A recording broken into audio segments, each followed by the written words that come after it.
Welcome to the program, Mr. Stu Bergier and Jason Buttrill, who is joining us this hour to give us an update on a few things. Hello, Stu. Hey, Glenn. How's it going? It was good. How was your weekend? Good. You had a pretty busy weekend up at the ranch, I saw. Yeah, I did. We did a little fireside at my house. We invited about 20 people. It ended up being about 70 people, I think. Jason, was that about right at the house last night? Yeah. And I took them through history, and it was for the youth. And it's weird because I did one last week with the youth, and we had about 40 people there last week. And this one was very different. The Charlie Kirk thing put a whole different feel on it. We talked about what it is to be a martyr. What our political underpinnings are, why this matters. Had a great conversation with these kids, really, really sharp kids. I mean, Erica Kirk said it right. You have no idea what you've unleashed. You have no idea. This shooter and the left, they just don't know. And it's not a movement of anger at all. I saw determination, and I have in the last few days, online and in person. It's just determination. I'm not sitting down now. There's no way I'm sitting down. What do I have to do? I'm here, Lord. What do you need me to do? And it's remarkable. But I posted some stuff just a few minutes ago. All of the participants in it were under 19, I think. And we went out at the very end. We went out to our front gate where we have a flag flying. And it was at half staff, and that ended yesterday at 6 p.m. And so I brought everybody out, and we stood around the flagpole and raised the flag. Two young guys raised the flag. Another kid who was just this great kid plays the trumpet. And like 2 hours before, I'm like, hey, can you play taps? And he's like, I don't know, I think. And so he played taps, and it was really a moving thing. And I know there were people that did stuff like this all over the country over the weekend. Huge turnout all over the country. Yeah. There's been a couple times this week where I was like, Glenn, let's not do this right now. Let's, just for security purposes, let's maybe take a step back a little bit. And I'm glad you did not on both occasions, because what happened yesterday is exactly what we should be doing, is exactly what Charlie Kirk would want us to do. And you put it in context, with what happened with Charlie. And you've mentioned this. I've thought about it. The only time I've seen something or witnessed something like what happened last night was going to a church in northern Iraq, and seeing and talking to the people that had just gotten attacked by ISIS. Now, those people stared, evil in the face. Yeah, we were told ISIS was going to hit this church at 7 p.m., and they had a mass at 7 p.m. at that church. And I'm flying in from New York, and I get onto the ground, it's about 5:30, and I said, so where are we meeting? And my security said, at the church. And I'm like, excuse me, what? And at the church, and at 7 o'clock, mass started, and it was packed. And ISIS wasn't fooling around. They were like, we are going to kill everyone in that church at 7 p.m. And I walked in, and I saw these people celebrating Christ, and it was insane. I'd never seen anything like it. Yeah. And I talked to them afterwards, and I'm like, how do you, this wouldn't have happened in America. We wouldn't have gone. We would have gone someplace else. And they said, what do we have to lose? We have everything to gain. They kill us, we go to heaven. We're fine with that. We'd rather be with Jesus, We're not giving it up. And I thought, Americans have never had to stand for their faith. We've never really had to stand for our faith. Faith and action is what I saw out there in Iraq, and faith and action is what I saw last night. The looks I remember seeing on the children in northern Iraq, where literally it was life and death, their faith was everything, was what I saw from those kids last night as you told them about American history, put everything into context. You talked about martyrs. You walked them through from the first Bible that was printed, brought over from England, over to hear what it took, and then the struggles that our founders took to ensure that that the citizenry will be defenders of speech, defenders of freedom. And you took them all the way through it, showing them the documents. Their eyes were glued on you the entire time. I was like, this is exactly what we should be doing to carry on this torch and this legacy. And we saw it everywhere, from NFL stadiums yesterday. Yeah, everywhere. This ranch, all over social media, saying, I'm going to church for the first time in my life. Baseball. Oh, my gosh. NASCAR. I mean, it was everywhere this weekend. I mean, America has changed. It was a turning point. It was a turning point.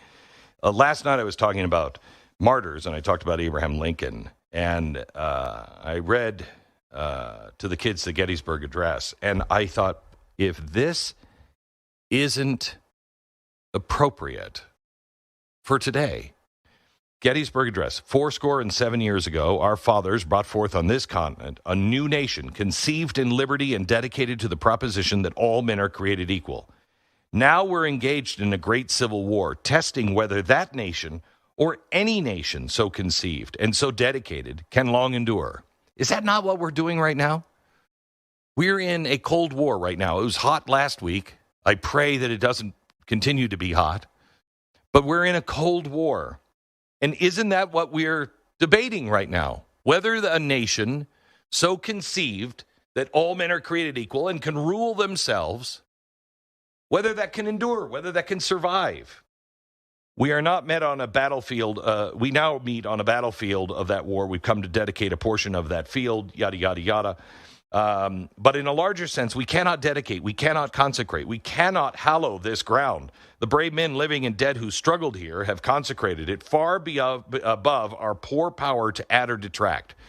Think of that as what Charlie Kirk did. How can we do anything that elevates that act? It's that act. It's not where it happened. It's nothing. It's that act. What he did makes everything else pale in comparison. The world will little note nor long remember what we say here, but it can never forget what they did here. It is for us, the living, rather to be dedicated here to the unfinished work which they fought and have so far nobly advanced. Think of that. Nobody's going to remember anything I said. Nobody's going to remember anybody says. Nobody's going to remember anything that was said at the eulogy. You might remember his wife's words. Those were powerful. But that is because that's part of the struggle that he did. That's part of it. That's part of him. Everybody else is just nothing but words. Nobody's going to remember any of this. But we have to dedicate ourselves to the unfinished work. It's rather for us here to be dedicated to the great task remaining before us, that from these honored dead, we take increased devotion to that cause for which they gave their last full measure of devotion, and that we here highly resolve that he will not have died in vain, and that this nation under God shall have a new birth of freedom, and that the government of the people, by the people, and for the people shall not perish from the earth.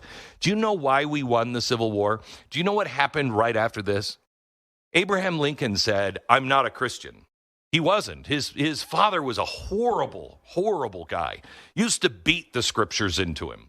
You know, those kind that get drunk and then take the belt. And little Abraham Lincoln, 6, 7, 8 years old, he would get in trouble, and his dad would get drunk, and he would take his belt and he would whip him while quoting the scriptures. Well, there's nothing that makes somebody want to be a Christian more than that. And so Abraham Lincoln rejected Christianity. He rejected it entirely. And he said later in life, he said, when I became president, I wasn't really a Christian. Now, there's some debate on that because he studied the Bible. He knew the Bible. He preached it in services before he became president. But in his own words, I wasn't really a Christian when I was elected. When my son died, I wasn't a Christian. I didn't become a Christian until Gettysburg. Now, we think of Gettysburg. Gettysburg happened in the summer, and we think, oh, then Abraham Lincoln went up there right after, or he went up a couple of months later and, after they cleared out all the fields and buried all the dead. The dead still they weren't buried. It happened in the summer. He comes in November, and they were still stacking bodies up like cordwood. Imagine the scene. Imagine the smell of Gettysburg. He says, that's when I became a Christian. How many people on earth this last week became a Christian on the killing field? They saw Charlie Kirk and they thought, I wasn't a Christian before, but I think I understand what it means to be a Christian today. Abraham Lincoln, that event brought him to his knees where he begged the Lord and said, what do you want? What is it you want? I'll do it. Just tell me. We were losing the war like crazy. He issues a proclamation and a request for the nation to go into prayer, fasting, and humiliation, meaning asking God for forgiveness for all of our sins. And he basically said, look, if the Lord wants every drop of blood that was drawn by the lash to be compensated for by taking all of our treasure and putting it up on a big pile, and all of us have to pay for it, not just in physical cash or treasure, but also with our own blood, then God is just. Whatever God wants, he's just. This was wrong. We did it. Let's pray, fast, and beg for forgiveness. That's how we won. That's how we won. It was the moment of Gettysburg. And I contend this may be the moment of Gettysburg in our generation. This may be it, because you've seen it. I asked Grok last night, I said, scour social media and tell me, is there a difference between the left and the right on the way they're talking about Charlie Kirk? And is there an increase of people talking about God in a positive way, turning over their life to God? Grok said, huge. Since Charlie Kirk, huge. Big difference between the left and the right. One is talking about revenge and politics, and the other one is, generally speaking, it did point out that there are bad guys on both sides, but generally speaking, the right is talking about God and coming back together, uniting, trying to stand against evil in peaceful ways. That's new. That's new. And the number of people who are saying, I'm committing to Christ, I'm going to church, I'm going to change. Do you know the number of, I think it was Saturday or Friday, I heard 36,000 new TP USA charters for colleges. I think it's in the 70,000 range now. It's sweeping the nation. It is sweeping the world. Did you see in South Korea people chanting Charlie Kirk, I am Charlie Kirk, happening over in Europe, all across the world? This indeed was a turning point. Back in just a minute, let me tell you about My Patriot Supply. You don't have to be a doomsday prepper to know the world's getting less stable, although I suppose it probably doesn't hurt. But over the years, we've seen pandemics and lockdowns and grocery shortages and power grid failures, disrupted supply chains, and all of it happened without warning. In England, they've got the biggest power outage that has happened since World War II, and it was done by a bunch of leftists. And it could take a year to get the power back on for those people in England. I mean, that sounds like fun. There's a picnic for you, huh? Disaster doesn't send a save the date card. It just happens. That's why I keep emergency food from My Patriot Supply. Each kit is packed with real meals, breakfast, lunch, dinners designed to last 25 years. And that means if there's ever a natural disaster or a blackout or even a financial hardship, you'll have enough food to take care of your family. And right now, they've got a preparedness mega kit.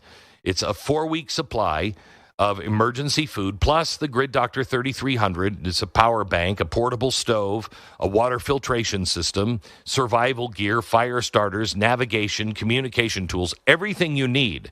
Look, being prepared is not crazy. Betting everything on normal, staying normal, that's crazy. Stock up now with My Patriot Supply. Go to mypatriotsupply.com. You can get 90 preparedness essentials totaling over $1,500 absolutely free. Just head over to mypatriotsupply.com/Glenn and get all the details on how that can happen for you at mypatriotsupply.com/Glenn. 10 seconds and back to the show.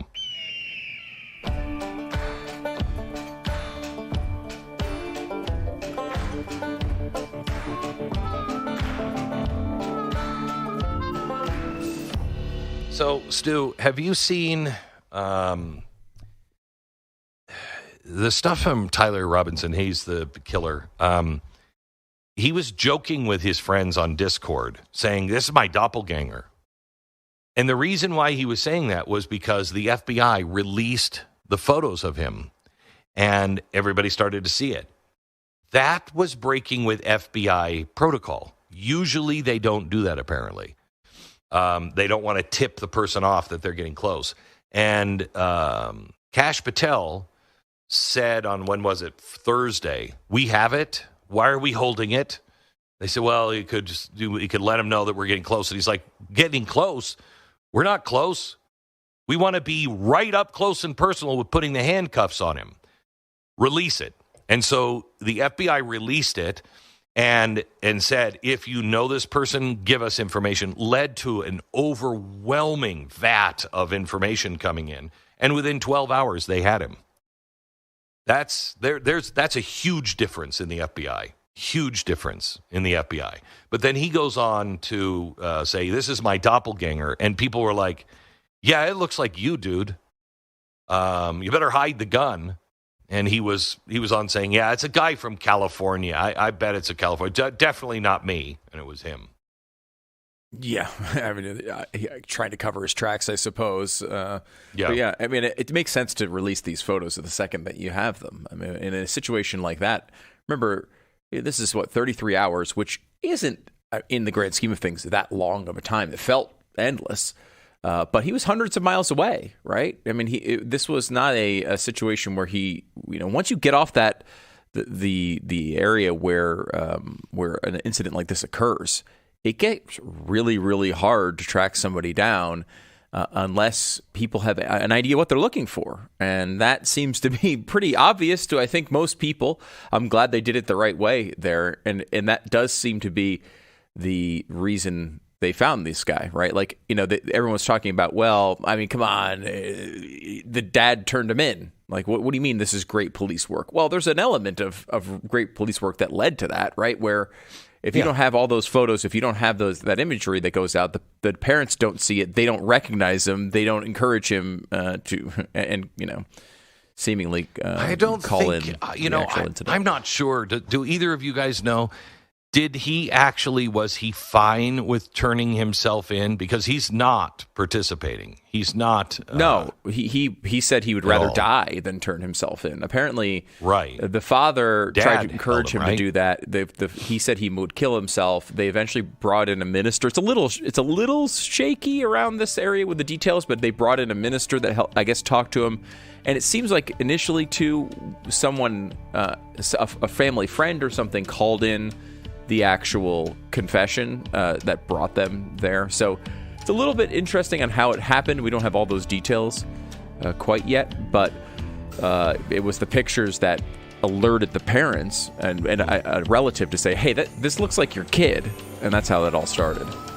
So there is motivation, possibly, next. This is Glenn Beck. Let me talk to you about Simply Safe. Sometimes it's not the big emergencies that'll shake you up. It's the little ones. Maybe you left a window open and a strange sound at midnight. Kid who forgot to lock the door. You don't need to live in fear, but you do need a plan. Simply Safe gives you that plan. It's smart, customizable home security designed to protect against break-ins and fires and floods and so much more, all from your phone. If something happens, Simply Safe's 24/7 monitoring team springs into action, sending first responders fast. You'll get a crystal clear video from your cameras, real-time alerts, and the ability to check in no matter where you are. There's no contracts, no hardware installation, no annoying sales guys, just fast, affordable security that actually works. I've seen the footage myself. Simply Safe cameras catch everything. Burglars, strangers, delivery guys, even the raccoon that keeps ripping into your trash cans. Because in a moment of crisis, you don't want to think about whether you should have gotten a security system or not. You want to know that somebody is already on the way. That happens with Simply Safe. Go to simplysafe.com/Beck and claim 50% off your new system. 50% off right now at simplysafe.com/Beck. There is no safe like Simply Safe.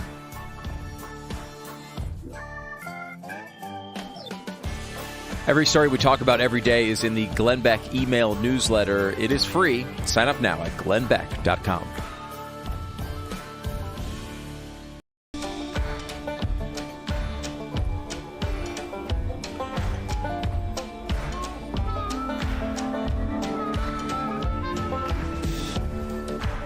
Welcome to the Glenn Beck program. The vice president today is going to be doing the Charlie Kirk show directly following this broadcast from 12 to 2. And he's going to be, I think he's doing it from Washington, D.C. You know, it's going to be hard to secure TPUSA for something like the vice president. But he'll be doing it today, 2 hours on air on the Charlie Kirk show. I'm going to be doing it Wednesday from TPUSA. You can watch the Charlie Kirk show on the charliekirkshow.com, Rumble, and also on his X account or America's Voice Network. But make sure you join us. I found out today that they're not announcing. I know who else is doing it this week. It's an incredible roster. And they're not announcing it for security reasons. Well, I wish I would have thought of that before I said something. But, and they're still doing the campus things. I mean, I find that amazing. How are you going to make that thing? You're not doing it outside, that's for sure. How are you making those secure? And who's going to do it? I was supposed to be with Charlie in 2 weeks, I think, on one of these campuses. And I said to Charlie, I don't have the temperament for that one, Charlie. I'm not. I get testy fast. I have a hard time with stupidity. But Charlie didn't. I mean, Charlie was able to sit there through it and really talk to people. And that's not me. I just don't do that. But I don't know. They're still doing them. So I don't know if I know my daughter does not want me to go. But was that something that developed over time, Glenn, for Charlie? Because my impression of Charlie early on was, he was in there mixing it up maybe more aggressively. And then I noticed, he, always respectful, but was out there. The clips I saw of him were always like him mixing it up with some liberal on campus. And then I was very impressed by him over the past couple years, at least when I noticed it, that how he was able to take time with people and try to explain things in a very calm, rational way, is particularly around faith. I mean, he was a shining example of what you're supposed to be doing in those interactions. It's very difficult to do. Did that develop over time for him?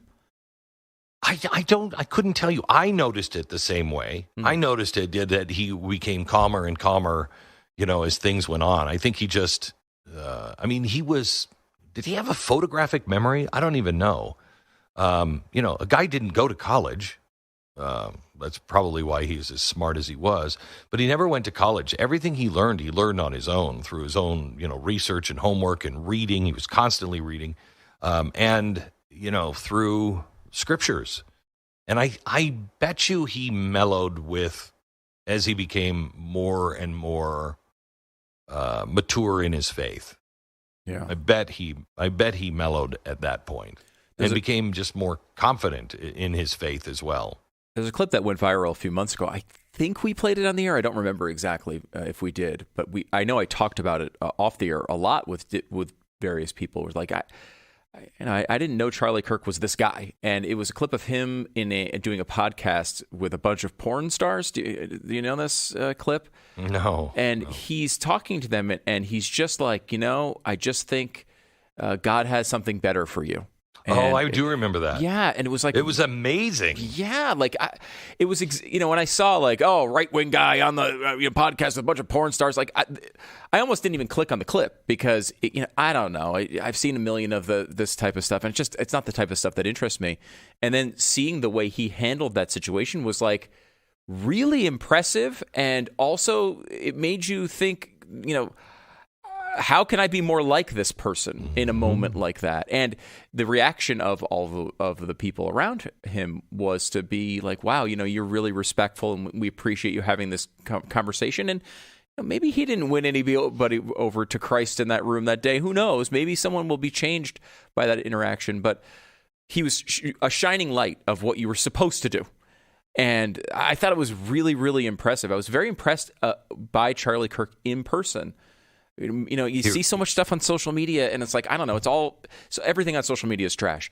But meeting him in person and seeing him go through, the detail that he had, he was really well read, as you mentioned. Let me play the clip here. Here's the clip. Okay. Thank you guys for a respectful conversation, even though we see things very differently, and I hope the chat enjoyed it. Look, for whatever it's worth, if you're engaged in the creation of that content, I think God has a better plan for you. I know that might sound preachy and not what you want to hear, but just maybe you'll have an encounter with God, and Jesus loves all of you, and He can transform your life. He transformed my life. I've had a lot of problems in my life, and Jesus solves everything. And every day is a new day, and it's a hopeful, beautiful life ahead of you. And I know that might not be something you even believe, and you might think that all Christians hate you and your way of life and all those sorts of things. Most of them do. Well, I'll say this. I'm a pretty firm believing, outspoken Christian, and God loves every single one of us. We're all sinners, and Jesus died you've for definitely us. been the most respectful one that I've seen. Well, thank you. That's very, met. very kind. And I can tell you it's not me. If it was me, I'd be yelling and screaming. It's the Holy Spirit. That's fantastic. That's exactly how I want to remember him, that clip. Yeah. He was a good man.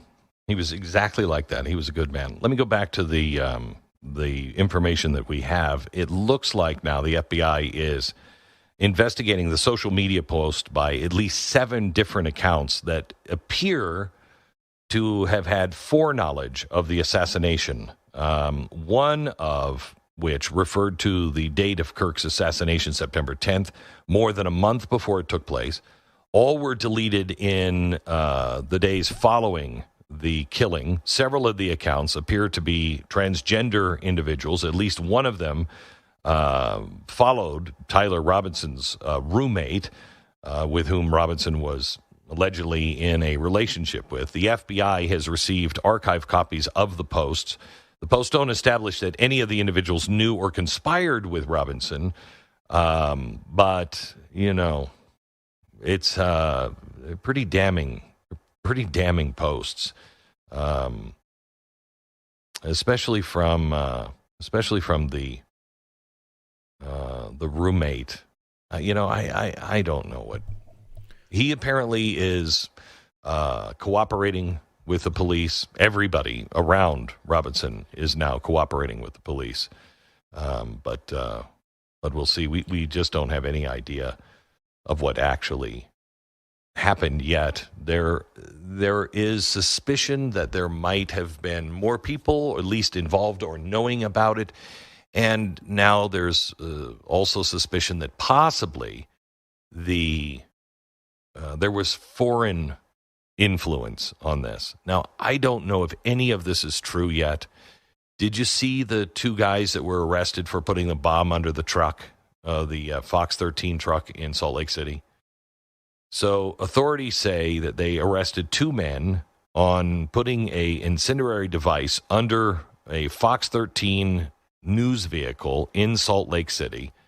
Bomb squads responded. This was on Friday. They found the suspicious device under the vehicle parked near an occupied vehicle. The bomb had been lit but failed to function as designed. We don't know why this was the target. We can guess at it, but we don't know. But the 2 suspects identified, neither one of them. It appears as though they had some sort of record because they were not supposed to be near guns. I don't know why that is. We know their names. They appear to be Arab, of Arab descent. We don't know if they were here legally or illegally. It appears as though they may have been Muslim. Ages 58 and 31, might have been a father-son. We just don't know yet.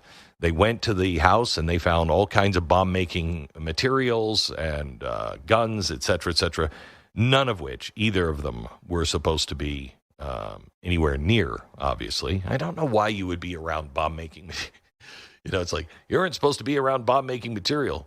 Really? Because I think that's pretty much a good rule of thumb for everybody. And maybe that's, unless you're in the bomb-making, industry, being away from bomb-making material probably might be a good rule of thumb, I think, But we'll find out more about these two guys as the investigation goes on.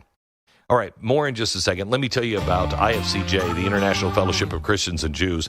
The slaughter of innocent men, women, and children on October 7th was the deadliest attack on the Jewish people since the Holocaust, and over 1,200 people were murdered, hundreds taken hostage, entire families erased, and yet, less than 2 years later, their names are rarely even mentioned. The murderers are excused, the survivors are blamed, and instead of mourning with Israel, the world is marching against her. But not you. Not me. On October 5th, just days from now, millions of Americans will join together in a powerful act of solidarity by planting an Israeli flag in their front yard as a part of the Flags of Fellowship movement, organized by the International Fellowship of Christians and Jews. It's not a protest. It is a declaration that we haven't forgotten, that the lives lost still matters, that those still being held hostage still matter, and that we stand with Israel, not in silence, but in love and faith and unity. It's more than symbolic, it's spiritual. So join us, will you? Let the world know that the light still shines in darkness. Get more information about how you can join the Flags of Fellowship movement. Visit the fellowship online at ifcj.org. That's ifcj.org. History's got a warning label, and if we don't read it, we'll live it. Stay sharp, friends. Glenn Beck returns in a jiff.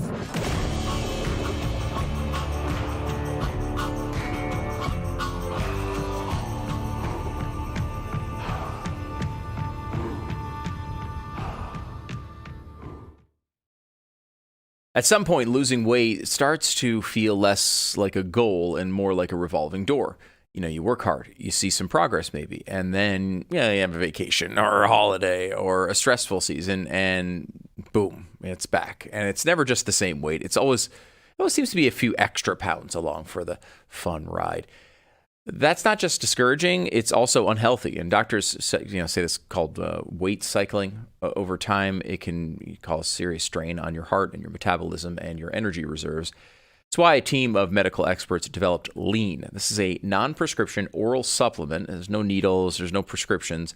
It's designed to help you break the cycle. And Lean works by targeting the key areas that you need to focus on. First, it supports healthy blood sugar levels, helping to reduce the spikes and crashes that lead to cravings and fat storage. Second, it naturally helps reduce appetite, so you can make better food choices without feeling like you're starving. And third, it promotes fat conversion, helping your body tap into stored fat and turn it into usable energy. If you're ready to stop the roller coaster and actually move forward, it might be the reset that you're looking for.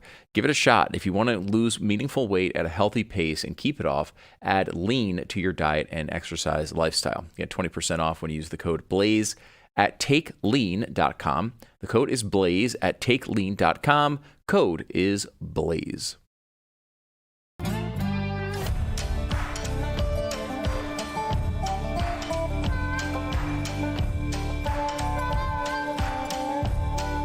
Welcome to the Glenn Beck program.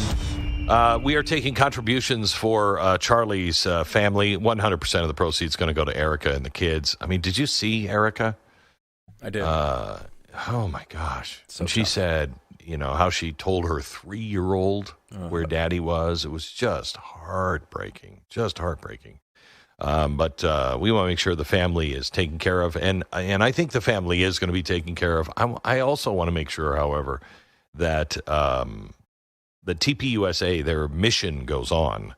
And so if you go to givesendgo.com/912project, it's our way of saying thank you.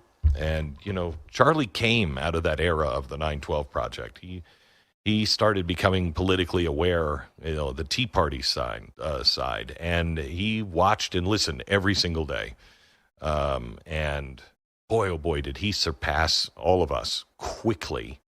But you can go to givesendgo.com/912project and donate. Every donation reflects the strength of this community and our resolve to stand together.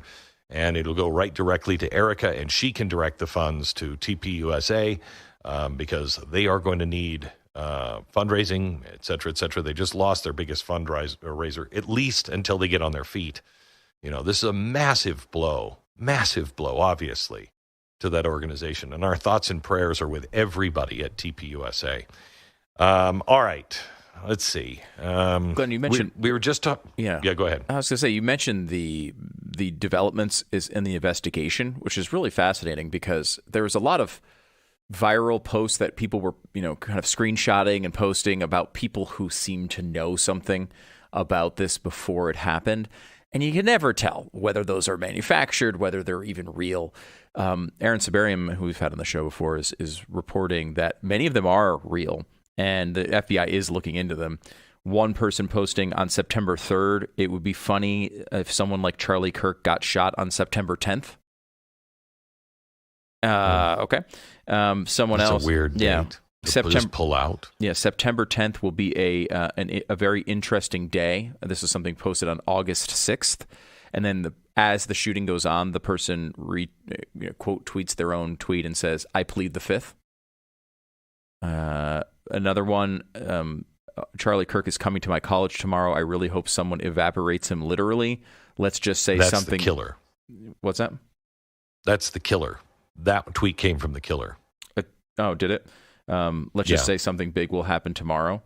That's another one. Another person, Charles James Kirk, Mr. College Dropout, does not know it's coming tomorrow. Be ready. This isn't a threat. It's a promise.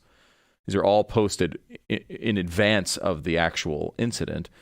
And there's several others, people cheering on that we did it after it was done. And like it's what's fascinating about all this is there's also an organization I wanted to mention too that was called Armed Queers Salt Lake City that had an account and several thousand followers.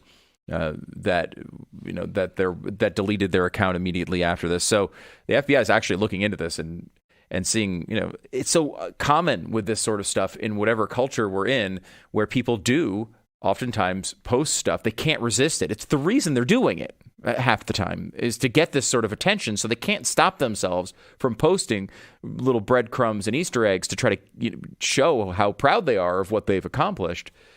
So the FBI is taking it seriously. It would be really disturbing, really, really disturbing if the, what was it? The trans with guns, queers with guns. Yeah, Armed Queers, Salt Lake City. Armed Queers. Yeah.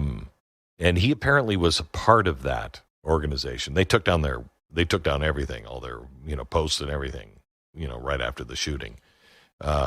But I mean, what is your point? Queers with guns, or what is it called again?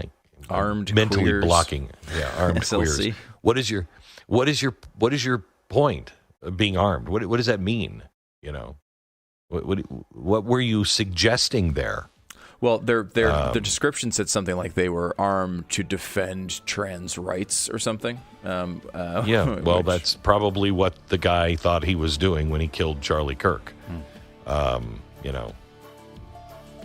These groups, this is a Marxist group and a revolutionary group. They were also against capitalism and America and everything else. So this was a revolutionary group that had nothing to do with their sexuality. It's just another way to indoctrinate people and bring them into the fold, but very dangerous. And if they are involved at all, I hope they all go to jail. This is Glenn Beck.